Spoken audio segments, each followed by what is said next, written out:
Je suis Tegbo Geneviève Ouané, beaucoup plus connue sous le nom Geneviève Ouané. Et je viens d'écrire un livre premier qui s'intitule « Vivre avec comme si de rien n'était ».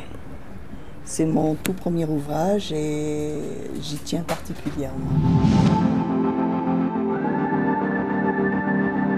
Alors on peut se demander pourquoi du journalisme on vient à l'écriture. Je pense qu'il n'y a qu'un pas à franchir. Le journalisme, avant de pouvoir parler, il faut préparer ce que l'on a à dire, donc on l'écrit. Et je pense que l'écriture s'imposait à moi. Il faut dire qu'entre-temps, j'ai traversé une période assez difficile. Et c'est ce qui fait que je me suis mise à écrire. J'avais besoin d'exorciser un petit peu tout ce qu'il y avait en moi. Et c'est à partir de là que j'ai décidé d'écrire. Et l'écriture m'a fait énormément de bien. Le titre a un rapport avec tout le monde. Parce qu'on vit avec un mal. Et on se dit, ce mal ne nous vaincra pas. Ce mal, on va le dépasser. Et malgré ce mal, on va vivre comme si de rien n'était. Donc c'est un petit peu un pied de nez qu'on fait à ce mal pour pouvoir le vaincre. Chacun choisit ses armes et moi, mon arme, c'est comme si de rien n'était. C'est-à-dire, je minimise ce mal et puis je lui dis, ce n'est pas toi qui va m'avoir, c'est moi qui t'aurai. Madame Ouané a eu à traverser un moment très difficile quand elle a appris qu'elle avait un cancer du sein, il y a de cela 3 ans. Elle n'a pas voulu en parler tout de suite parce que ça ne sert à rien de faire pitié, entre guillemets, dire j'ai mal, ça ne sert à rien, ce n'est pas du tout mon style.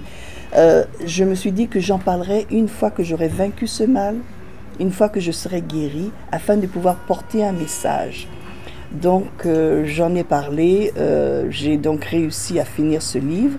Ça n'a pas été facile, mais je ne regrette pas de l'avoir fait. Et cela me permettra, j'espère, de pouvoir sauver certaines femmes qui prendront courage et malgré la douleur, auront le courage d'aller se faire d'abord dépister et puis ensuite suivre le traitement qu'il faut pour pouvoir guérir.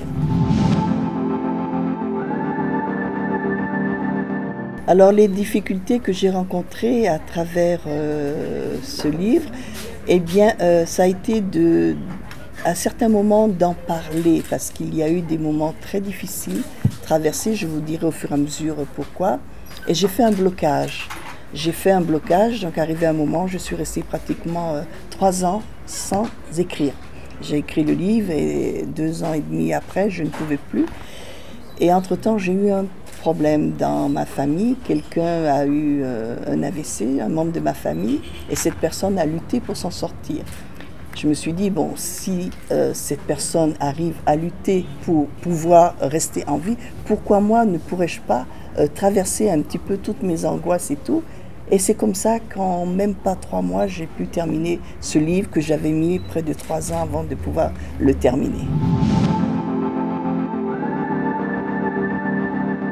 Oui, c'est vrai qu'il y a beaucoup de femmes qui cachent ce mal et je les comprends parce que ce n'est pas facile de parler d'un mal comme le cancer du sein. C'est excessivement difficile d'en parler. Moi, je peux me permettre d'en parler parce que j'estime que je suis guérie. Mais en ayant ce mal, c'est difficile. Et bon, c'est un petit peu notre société qui fait que, par discrétion, on garde en nous ce genre de nouvelles et puis on a peur d'inquiéter la famille. Il y a un petit peu tout ça. C'est pas toujours évident, effectivement, mais c'est la société qui le veut, que ce soit ici ou ailleurs, c'est exactement pareil. Il faut avoir le courage d'en parler pour pouvoir aider justement et informer. La prise en charge des malades du cancer sur la Côte d'Ivoire, malheureusement je vis en Europe donc je ne peux pas vraiment entrer dans les détails, mais je sais que beaucoup est fait au niveau de la Côte d'Ivoire. Il y a déjà pas mal de choses qui ont été faites et il y aura très bientôt Octobre Rose. Vous savez que le mois d'octobre est consacré au cancer du sein. Et à partir de là, il y a beaucoup d'informations qui seront données, des informations vraiment précises. Moi, à travers ce livre, je souhaite également pouvoir faire des tables rondes, inviter des spécialistes avec qui nous pourrons parler de ce qui existe, de ce qui est à faire, des prises en charge, etc. Mais dans un premier temps, c'est donc la promotion de ce livre. Et dans un temps second, ce sera tout ce qui tournera autour de ce mal. Je ne peux pas vous en parler, mais c'est excessivement cher. Et surtout pour nous en Afrique, c'est beaucoup trop cher. C'est pour ça que j'envisage pouvoir mettre sur place une association pour venir en aide aux dames. Et comme je vous dis, à partir de ce livre, j'ai beaucoup de projets qui vont tourner autour de ce livre parce que nos femmes ont besoin d'être aidées, ne serait-ce déjà que pour le dépistage. Je sais que certaines choses sont faites, mais comme je vous dis, je ne peux pas me permettre d'en parler sans avoir l'assurance de ce que j'avance. Mais je crois qu'avec 2000 francs, on peut arriver à passer un examen pour se faire dépister à l'hôpital de Treichville. Mais il y a la suite.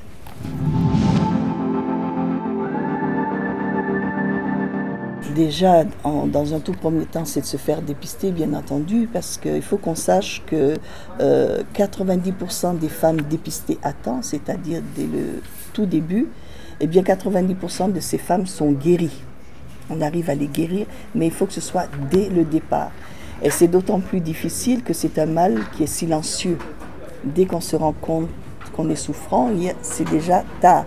Donc il faut faire des dépistages réguliers et pour pouvoir à temps avoir des chances de pouvoir s'en sortir. Mais plus ça va, avec la médecine actuelle, eh bien, il y a beaucoup plus de chances tout de même de vaincre ce mal.